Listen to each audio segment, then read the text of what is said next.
that's like your boyhood dream come true, right?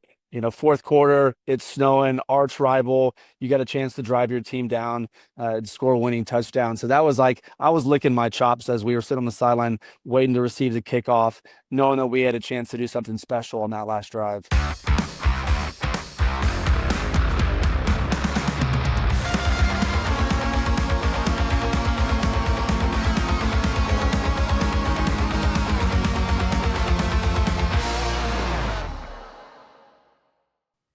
Pay heed, all who enter, and beware this podcast.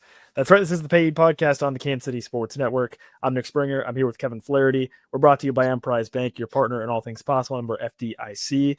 And we are joined by a very special guest that we teased earlier in the week. None other than Orange Bowl winning quarterback Todd Reesing is with us here today to talk about all things KU and Missouri.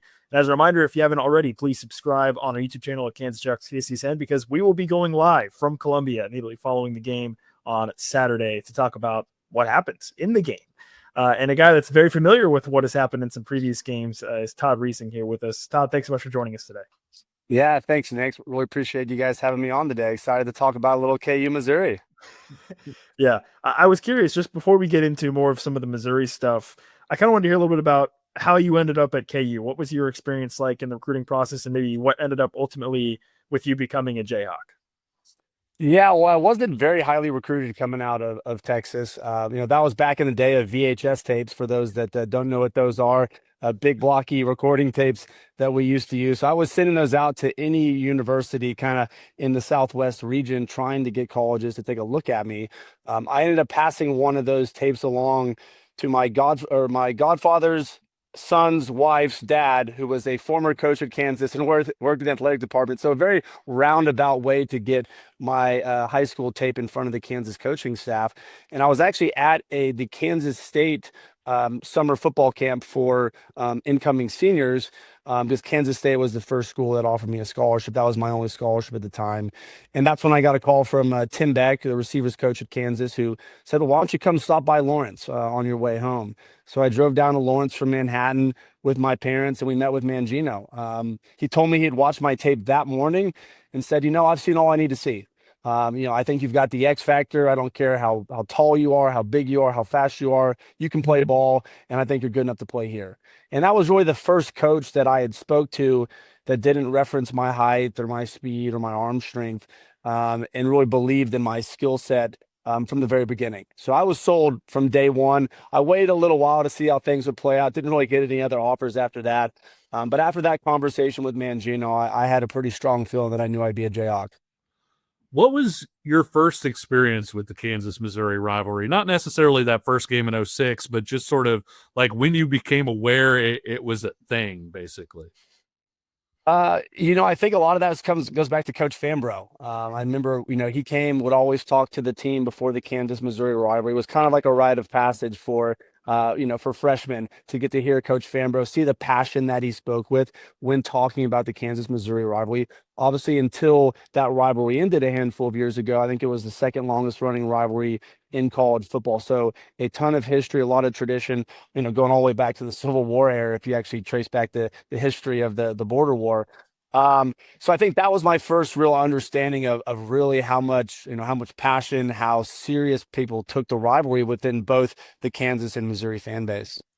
And then when you had a chance to be on the field for the game, I mean, what was that like? Was there a different element of, enthusiasm or a different element of emotion to it when you were first out there?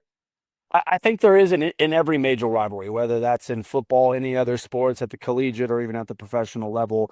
Those rivalry games mean more, right? You can tell a difference in preparation during the week. People are bouncing around with more energy in practice. You get a little bit more nervous before the game starts because, whether or not you have a great season, if you beat your biggest rival, you always have that to hang your hat on when you look back on the season. So I think that's why it's always such a meaningful game, not only for the players, but for the fans, because you got bragging rights for the next year, regardless of who had a better overall season. We'll get to the Arrowhead games in just a minute, but you were on the last KU team to play in Columbia in 2006.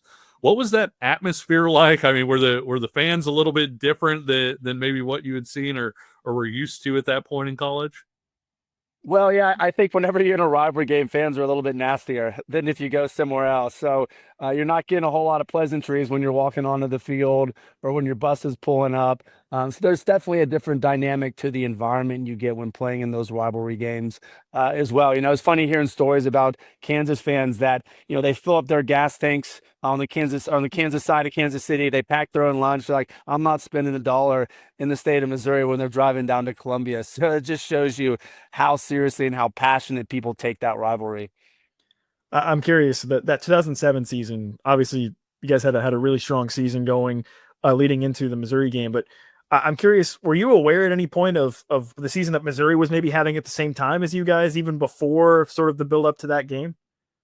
Oh, I mean, absolutely. Obviously, you're keeping track of everyone, not only in the Big 12, but especially in the Big 12 North at that time.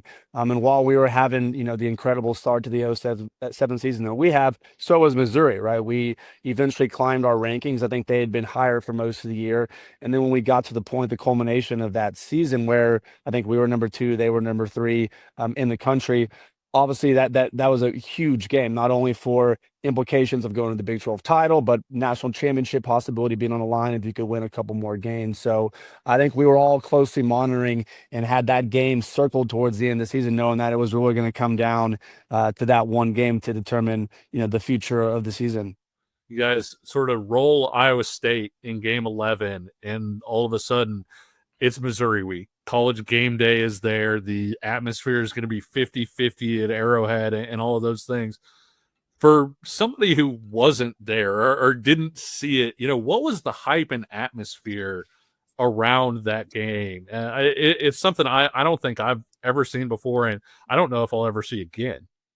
Yeah, I mean, it was certainly I'd say the most incredible environment that I played in. I mean, to look up across Arrowhead Stadium and seeing half the people in black and gold, half the people in crimson and blue. I mean, it was just a beautiful sight. Like as a kid, as someone who aspired to be an athlete, like that's the kind of environment you always dreamed about playing in, was a game like that. You add in the weather. I mean, real like traditional cold weather, a little bit of snow. Like that was kind of the Midwest football, right? It was going to be a tough game. It was going to be a hard fought battle. I remember pulling up to the stadium. The bus that we rode in, there was so much traffic and so many people already tailgating that we were like 45 minutes behind schedule of when we were supposed to arrive at the stadium. So we were already kind of rushed in our normal pregame routine because there was just so many people that we couldn't get our bus to the drop-off area on time. When you have a game like that, I mean, how did you guys manage sort of the emotions, the preparation, all that stuff leading into it, right? I mean, with everything you just described of being potentially on the line for that game, I mean, how do you manage that even leading up to the game? Yeah, I think the main thing you got to focus on is just trying to think about it like it's just another game, right? We'd had 11 games before that. We'd won all of them.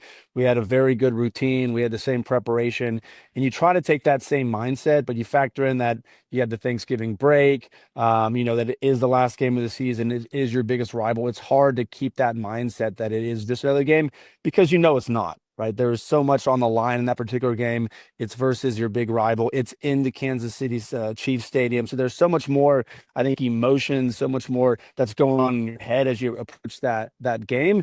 But ultimately, as an athlete, I think you try to just say, let me stick to my routine, do what I always do.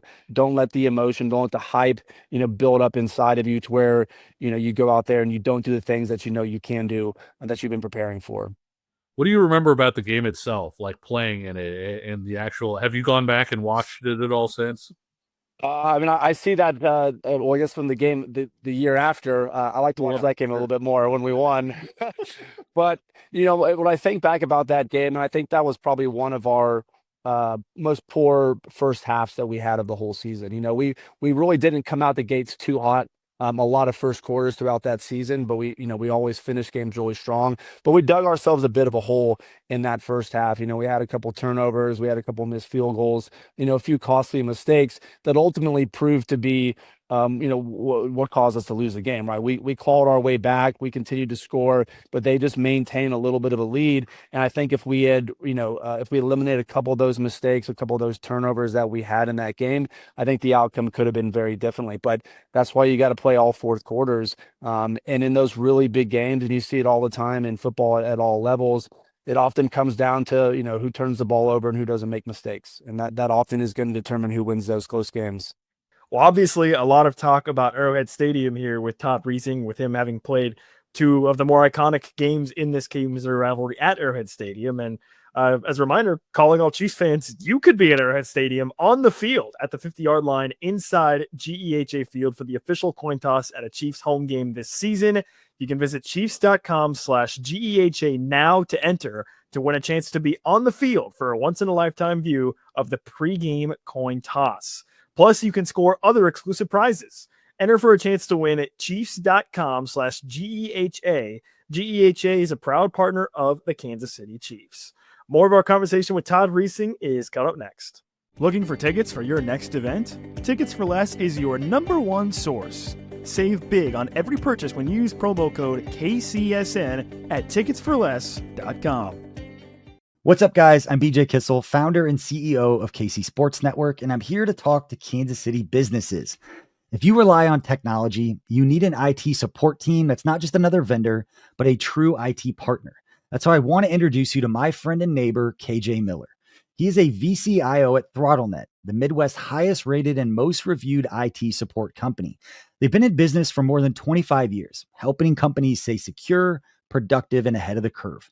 They aren't just IT support, but they provide data security, IT strategy, and cloud software services. They do it all, and their reviews show they do it better than anyone else. So if you want to hear about how ThrottleNet can help your local business, join the conversation with myself, KJ Miller from ThrottleNet, and our resident genius from KC Sports Network when it comes to IT, at least as he's affectionately known by us, Mr. Craig Stout. Click the link in the description to hear how ThrottleNet can help you. What's good, everyone? It is KCSN betting analyst Benny Heiss. Something hit me as I was driving to the Missouri side, ironically, for something not available on the Kansas side. I cross over. I just can't get over how long sports fans in the state of Missouri have been waiting. It feels like forever. Good news is you don't have to wait much longer because DraftKings Sportsbook, America's top-rated sportsbook app, is finally coming to the Show Me State. If you're thinking, yeah, but I got to wait on the sidelines until December 1st, it's not true. You can sign up right now. And when we go live, new Missouri customers get $300 in bonus bets just for placing a $5 bet. $5. That's not even as much as a pumpkin spice latte that's going to take over. So it's not some ragtag sports, but this is DraftKings. You got live in-game betting. So if your team starts hot, you can jump in mid-play. There's lightning fast payouts. None of that wait 3 days for your money nonsense. And you've got more ways to get in on the action. There's no better way to start. It's all from your phone. When we go live, you'll be betting with a sportsbook trusted by millions, safe, secure, fast withdrawals, everything you want. Well, except maybe a guarantee that your team will cover the spread, but that part's still on you. So here's the move. You download the DraftKings Sportsbook app, use code KCSN, and when we go live December 1st, that $5 bet turns into $300 in bonus bets. That is code KCSN in partnership with DraftKings Sportsbook. Gambling problem? Call 1-800-GAMBLER. 21 plus and physically present in Missouri. Eligibility restrictions apply. Bonus bets expire 7 days after they are issued. Excludes customers who redeem pre-launch sign-up offer. Terms at sportsbook.draftkings.com/promos. Success in real estate takes more than vision. It takes the right financial partner. When someone takes something rundown and turns it into something great, that's called a comeback story, like Brain Group. They take distressed properties here in KC, completely rework them, and then turn them into valuable real estate. But that kind of work needs the right bank behind it. Enter Emprise Bank. They're not about cookie-cutter loans. They saw Brain Group's vision, backed them, and now they're making big moves in Kansas City real estate. Talk about your partner in possible. Emprise doesn't do one-size-fits-all financing. They invest in potential and back growth. Visit emprisebank.com/KC to learn more. Emprise Bank, member FDIC, equal housing lender.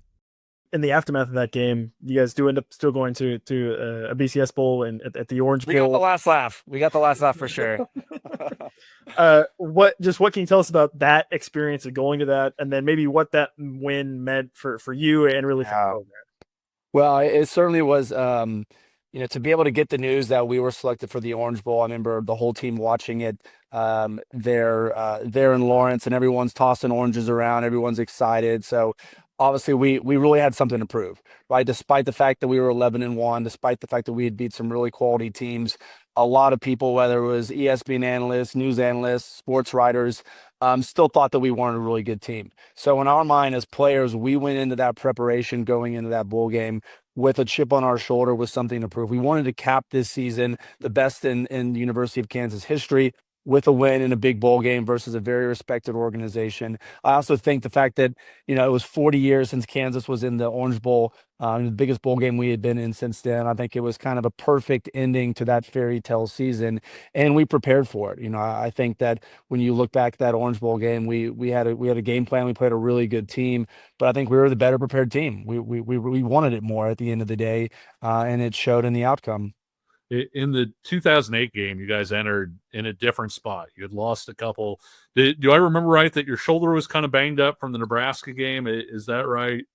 It was, yeah. And Dominican Sue did a little damage on my shoulder. I think it's still damaged to this day, even after rotator cuff surgery.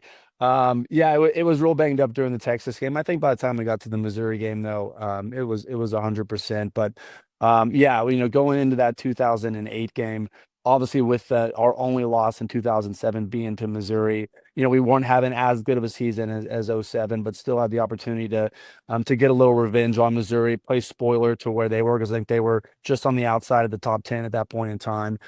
So we went into that game knowing like we've got to get revenge, we've got to get a win after they spoiled what could have been a perfect season. If we'll never know how it could have played out, but that was obviously our only loss of that year. But between players, I mean, between you guys and some of the other guys that were on the '07 team, was that used as motivation, that '07 game, to going into that '08 game? Absolutely. I think we went into that into preparation for that game, knowing that all of us remember the game the year before, right? That was our only loss. That was the only thing. If we could go back in time and play any game over again, every person on that team would want to replay that '07 Missouri game. So we had something to prove. We wanted Kansas fans to have that bragging right to beat Missouri. Again, they were the better ranked. They were a higher ranked team. So again, being able to upset your arch rival, get revenge from the season before, and do it again at that neutral site, I think gave us all the motivation we needed in that '08 game. Was the mentality heading in kind of different? Like it felt like the defensive game plan was more aggressive. You guys got after Chase Daniels a little bit more. Offensively, you guys kind of really got after it early on. It felt like maybe you guys were starting from the front foot a little bit more than maybe you were the previous year.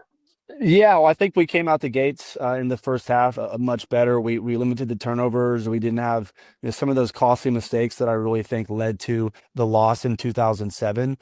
We lost a lot of key players on defense from that '07 team. So our defense, probably as a whole wasn't as strong in 2008. So I think on offense, we had a feeling that, with the strength of that Missouri offense, that it was a matter of only slowing them down. We knew they were going to score points, but we knew, we were going to have to score a lot to win that game as well. And you look back, I think there was 4 touchdowns in the last 7 minutes of that game.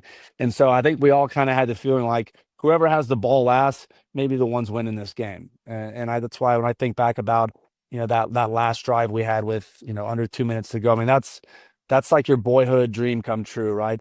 Fourth quarter, it's snowing, arch rival. You got a chance to drive your team down, score a winning touchdown. So that was like, I was licking my chops as we were sitting on the sideline waiting to receive the kickoff, knowing that we had a chance to do something special on that last drive. Well, and then that last drive obviously ended in maybe one of the most famous plays in KU football history with your pass to Kerry Meyer. But I'm really curious about that in the sense of, what was it about maybe your connection with Kerry that made it so special for you guys, and on that particular play, but really just collectively as the two of you guys? Yeah. Well, I think Kerry's background as a quarterback gave him such an understanding of how to read defenses, of how to find open gaps in coverage, if it was zone coverage, how to use leverage, if it was man coverage, that I always knew exactly what Kerry was thinking. He always knew exactly what I was thinking because we had been in each other's shoes, right? So whenever I had to scramble, whenever things broke down, he had such a knack for finding a way to get open, to understanding where the weakness was or where the open spot in the defense was, that it just became like pitch and catch. If it was third down and I needed someone to go to, I was going to Kerry without a doubt. And I was actually told a story, and this was a few years after that. I was talking to David Beatty when he was the head coach of Kansas, he was receivers coach during that year. And I didn't even really remember this, but when we had a call to timeout before that 4th and 7 play, we're 27 seconds left on the 27-yard line. They were calling the play, and we were trying to just get a first down, right? The intention wasn't to score a touchdown that play. We were going to go to, Briscoe on a curl route and then Carey on a little spot up route.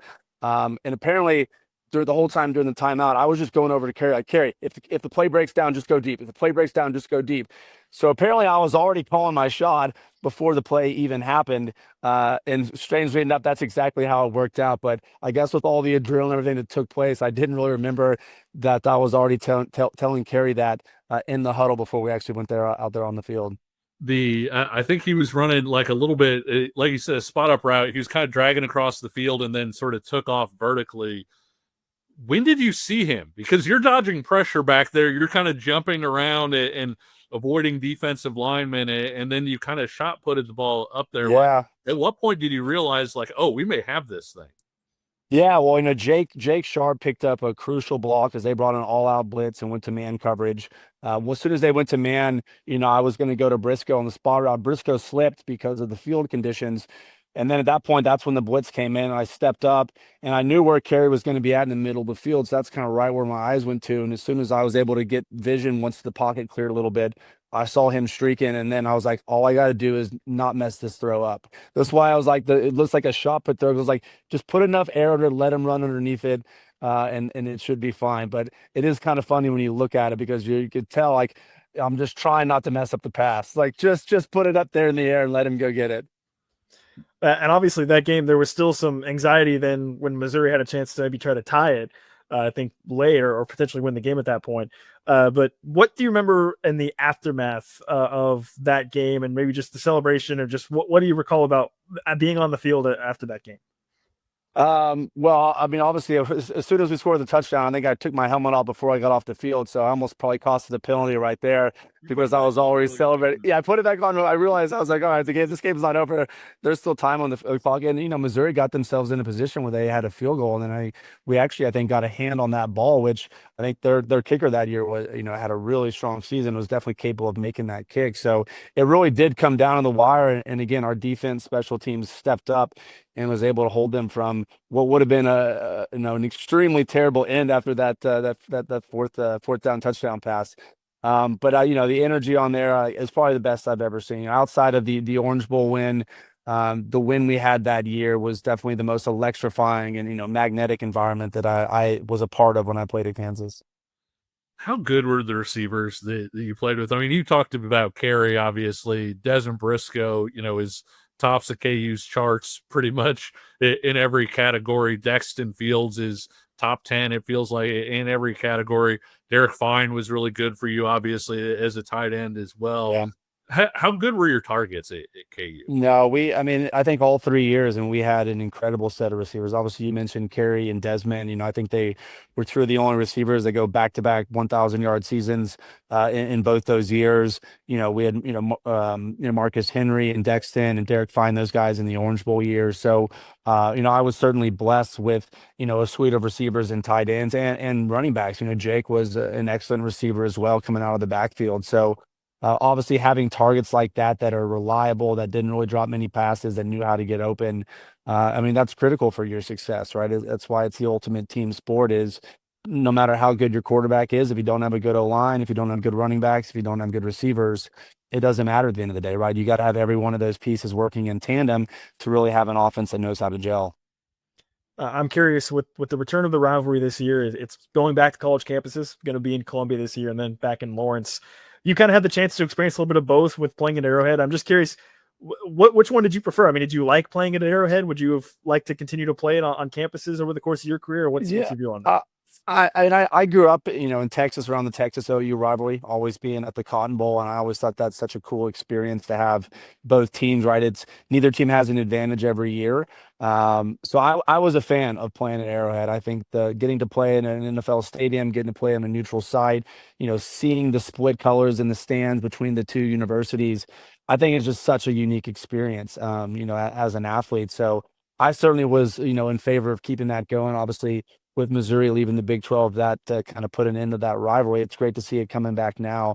But I think having those types of games, certainly in rivalries, creates a little extra energy, a little extra excitement for those games because it is such a unique experience that you don't get from the home and away game structure. Coach Leipold talked this week about basically some former players did a video saying what the Missouri rivalry means, because a lot of these guys, most of them were in grade school, last Yeah. time it was played, and Yeah, making me feel old, Kevin. sorry about that, Todd. I'm older than you are. If it makes you feel any better. But if you're on that video and you have a chance to get in that locker room and talk to the team about what this rivalry means, well, what's your pitch? What are you telling them? Why is this game important? And how would you try and get them fired up to play in it? Yeah, I think it really comes back to the fan base, right? As an athlete, every game should be meaningful, right? You shouldn't treat any game any different. Like, you're out there trying to win every single game. You want to compete. You want to put your best foot forward. You want to take all that preparation and years of hard work, and you want to showcase your skills out there alongside your teammates. There obviously is a little bit more extra juice you want to put into it in those rivalry games, as we talked about earlier, because they mean so much, but they also mean more to your fans. Right. And having fans that have been Kansas fans for their entire life, for decades, have been going to games, have been buying season tickets. It means a lot to them, too. And it might even mean more to them than it does as the players, because they get bragging rights. You have so many families in Kansas and Missouri that are split households, right? One brother went to Kansas, one went to Missouri. Mom went to Missouri, dad went to Kansas. So I think that creates such a unique experience where you get these bragging rights that go on throughout the year, which is why I think that game becomes so meaningful for so many people, because of just those dynamics they have in their relationships. Well, Todd, we so appreciate you for joining us today and shedding some light on your experience in the rivalry and everything it's meant. Thank you so much, and we look forward to hopefully get a chance to talk to you again soon. Yeah, I appreciate it, guys. Thanks for having me on. Looking forward to the game this weekend. Rock Chalk. Sounds good. That is Todd Reesing, former KU quarterback and Orange Bowl winner, of course. And for Kevin Flaherty, I'm Nick Springer. We're going to be talking to you again soon from Columbia after the game on Saturday. But until then, we will talk to you soon. See ya.